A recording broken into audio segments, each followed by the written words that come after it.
La famille, bienvenue sur Legacy United.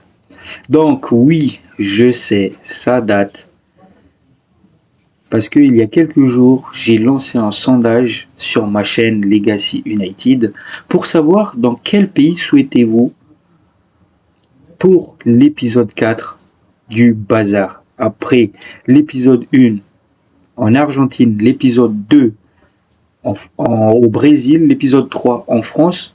Aujourd'hui, la majorité d'entre vous a voté pour l'épisode 4, le Portugal. Donc, aujourd'hui, on part dans ce merveilleux championnat qui est la Ligue portugaise. Sur ce, abonnez-vous, un petit like, un petit commentaire. Ça fait toujours plaisir. Bon visionnage à vous.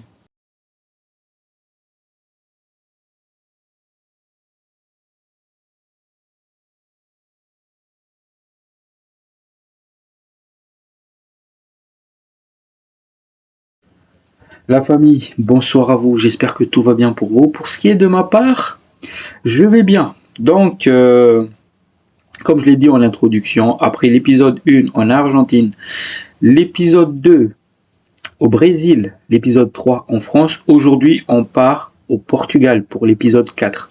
Donc ça me fait toujours plaisir ce genre de vidéo, cette concept. J'espère que ça vous plaît beaucoup. Le Portugal, ça reste un championnat qui plaît beaucoup à Manchester United pour recruter des joueurs. Et c'est un championnat où on peut trouver beaucoup de très bons pépites. Et surtout, connaissant l'histoire, l'amour que porte Manchester United pour les Portugais, quoi de mieux que le Portugal pour l'épisode 4. Donc, il y avait des Portugais qui est passé par United qui a marqué l'histoire. Je parle là d'un certain Cristiano Ronaldo, un Nani, ou même actuellement un Bruno Fernandes. Il y a très peu de flops finalement dans ce championnat. Du moins par rapport aux joueurs que Manchester United va chercher. Donc ça me fait beaucoup plaisir de faire un épisode sur le Portugal. Avant de commencer, je vais attaquer les différents commentaires du jour que j'ai sélectionnés. Donc, premier commentaire, ça vient de Power Rangers Noir, où il nous dit « Lors du prochain mercato, on doit mettre un accent sur les joueurs offensifs qui ont un kiff foot. » Et je suis tout à fait d'accord avec ça. Il y en a marre de ces joueurs qui manquent d'intelligence de jeu. Ok, Garna, c'est un talent. Mais s'il n'a pas de kiff foot au final, à quoi il sert? Donc, pour la défense, je remarque qu'on sait déjà défendre en équipe, ce qui est tout à fait vrai.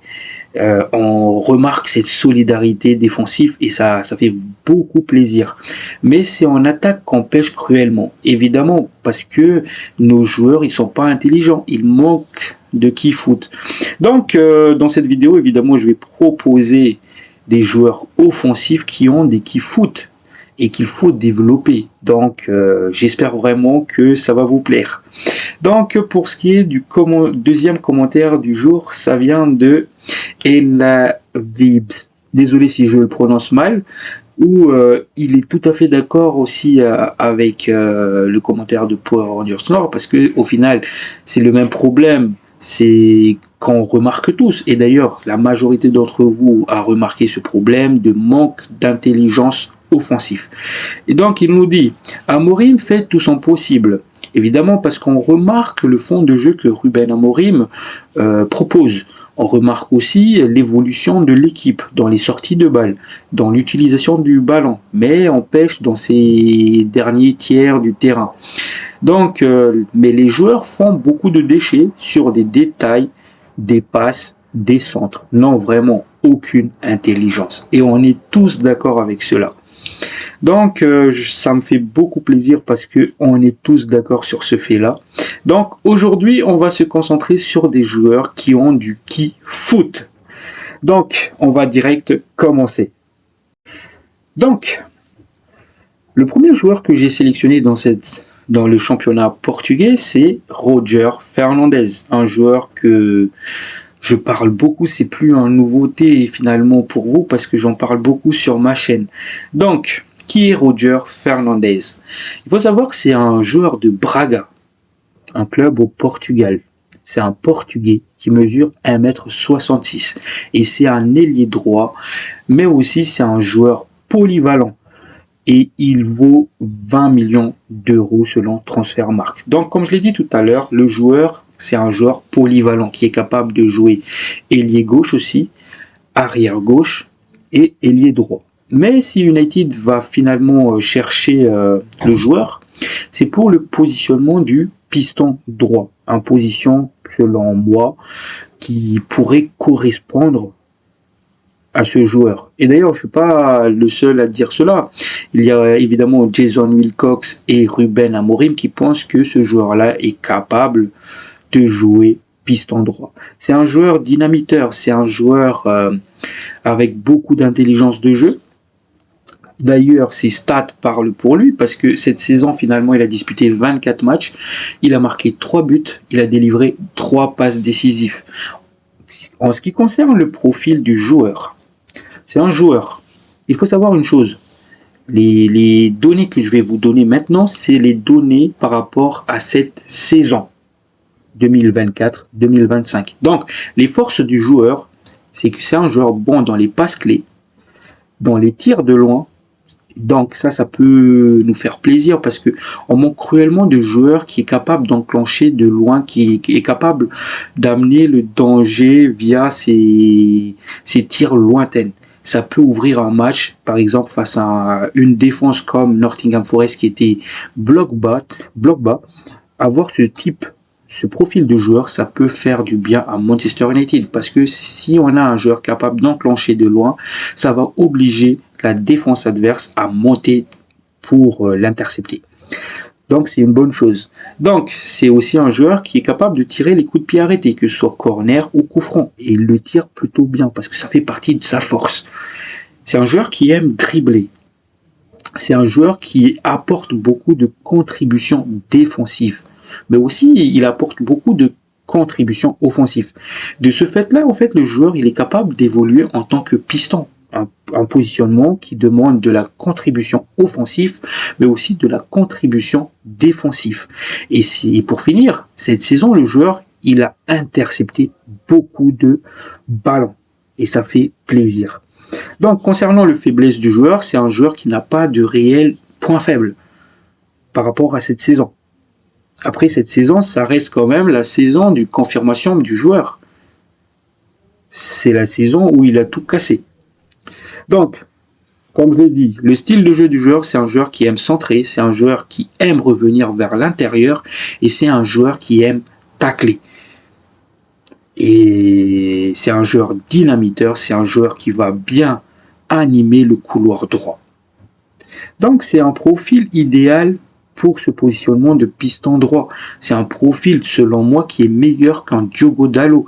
Et c'est un profil qui est jeune, prometteur. C'est-à-dire qu'il faut le polir, il faut aussi faire un plan d'amélioration pour que le joueur s'améliore et ça va devenir un monstre d'ici 2 ou 3 ans. Ça, je peux vous le garantir. Sur ce, on attaque le deuxième joueur sur la liste. Deuxième joueur sur la liste, c'est Ousmane Diomandé, un joueur que Ruben Amorim connaît très bien parce que c'est un joueur qui a joué sous l'ère Amorim.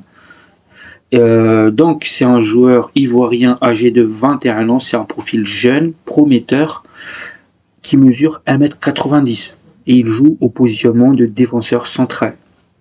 Le joueur est estimé à 40 millions d'euros et il fait partie comme Roger Fernandez de la checklist de Manchester United.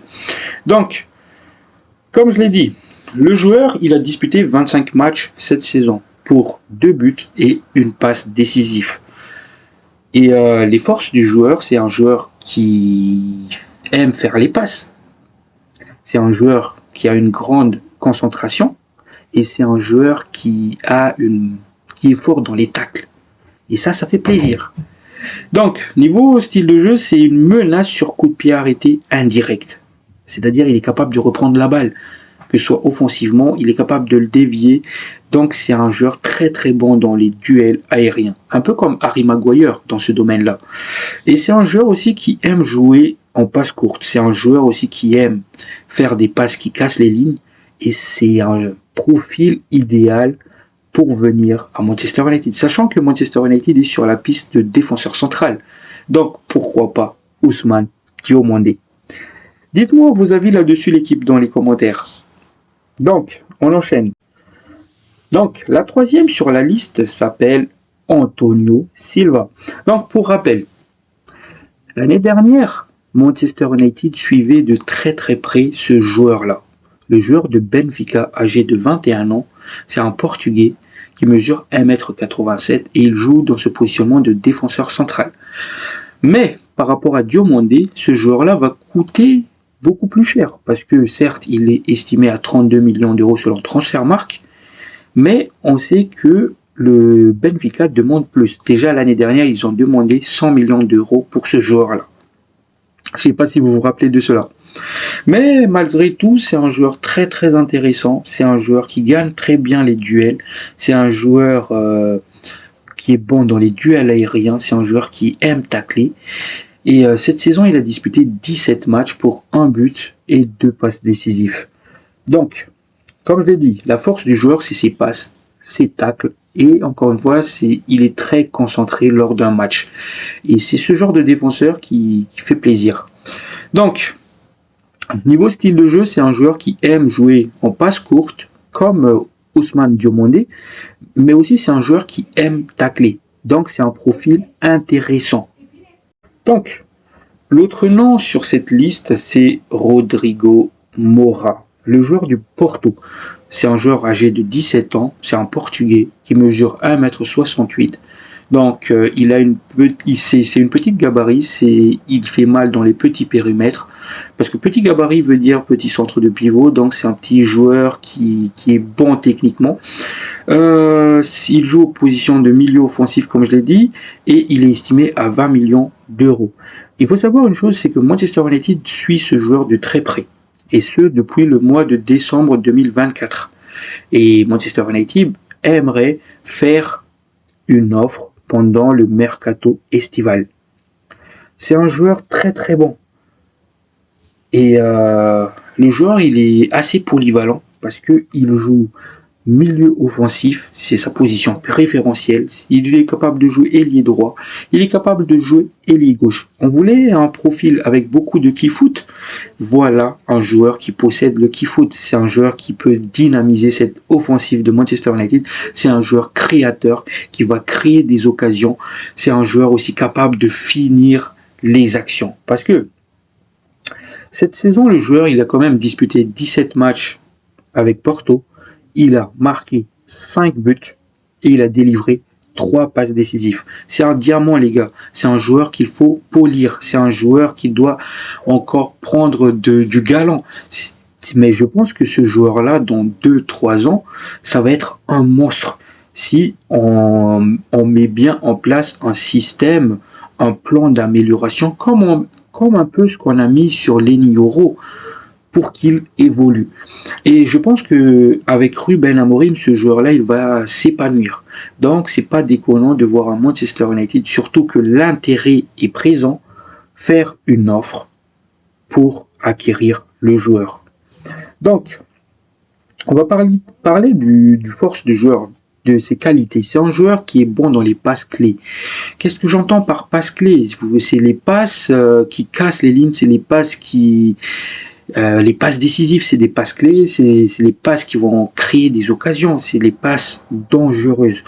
Mais c'est aussi un joueur qui excelle dans la finition, qui a une très très bonne finition, et il apporte beaucoup offensivement. Maintenant, les points faibles du joueur, ça reste les duels aériens, vu son gabarit 1m66, c'est tout à fait logique, mais c'est un joueur qui perd beaucoup de balles, notamment dans ses passes, dans ses petites passes.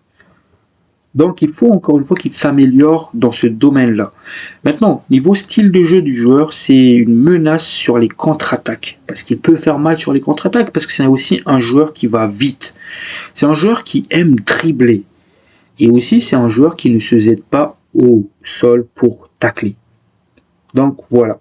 Voilà quel joueur est Rodrigo Moura. Mais encore une fois, c'est un diamant. Donc j'espère vraiment que Manchester United va signer ce joueur. Donc, pour finir, on va parler de Gustavo Sa pour finir cette vidéo. Qui est Gustavo Sa? C'est un Portugais âgé de 20 ans qui mesure 1,89 m et c'est un pur numéro 10. Ce numéro 10 à l'ancienne. Il est estimé à 13 millions d'euros et c'est un joueur dynamiteur. C'est un joueur avec beaucoup de kick-foot et il joue à Famalicão. Un petit club au final du Portugal. Mais je vois mal ce joueur-là rester là-bas.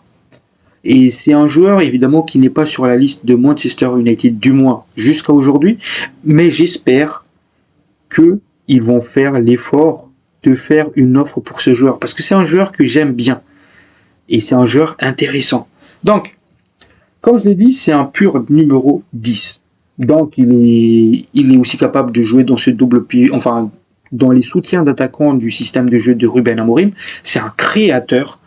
Il va créer des occasions via ses passes clés, via les passes décisives qu'il va faire. C'est un joueur qui est capable de finir les actions. Et c'est le joueur, d'ailleurs, cette saison qui porte cette équipe de Famalicão. Il la porte, cette équipe. Parce que les stats parlent pour lui. On va parler de ses statistiques. En championnat du Portugal, cette saison 2024-2025, il a disputé 27 matchs. Il a marqué 3 passes décisives, 3 buts, et il a délivré 5 passes décisives. Donc, c'est clairement un joueur clé de cette équipe de Famalicão. Et il faut aussi savoir une chose, c'est que les forces du joueur, c'est un joueur qui va gagner les duels aériens, c'est un joueur qui aime faire des passes clés, c'est un joueur qui apporte de la contribution défensive. D'ailleurs, je me dis même qu'avec ce style de joueur, ce profil de joueur, c'est un joueur capable de jouer dans cette double pivot au milieu du terrain. Parce qu'il est assez complet pour jouer dans ce positionnement-là. Donc, on va parler de son style de jeu. C'est un joueur qui obtient souvent des fautes. C'est un joueur qui aime envoyer des ballons longs. C'est un joueur qui aime dribbler. Et c'est un joueur qui commet souvent des fautes. Parce que c'est un joueur qui récupère beaucoup de ballons. Au final, en fait, c'est un numéro 10. Mais c'est un numéro 10 qui fait beaucoup de travail défensif. C'est pour ça que je me dis qu'il est capable, il est tout à fait capable de jouer dans ce double pivot. C'est un joueur aussi qui aime tenter des tirs de loin.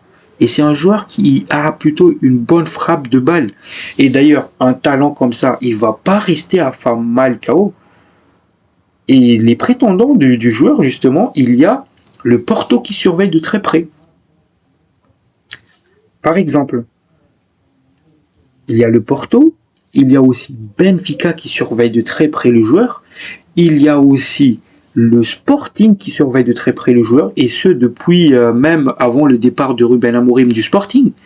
Ça veut dire que, au fond, peut-être que Ruben Amorim adore le profil du joueur. Donc pourquoi pas Ruben Amorim proposera ce profil à Manchester United, notamment à Jason Wilcox. Donc voilà, c'est un profil que j'aime beaucoup. Encore une fois, c'est un joueur qui est en train de porter à seulement 20 ans Famalicão. Et aussi, c'est un joueur qui est suivi de très près par l'Inter Milan. Pas mal comme prétendant: Porto, Benfica, Sporting, Inter de Milan. C'est pas mal du tout. Donc voilà, j'ai fait le tour de tout ce qui est joueur à dire dans cette vidéo. J'espère que ça vous a plu. N'hésitez pas à commenter, à me donner vos avis par rapport à ces 5 joueurs. Et surtout la famille, prenez soin de vous. Ciao, ciao.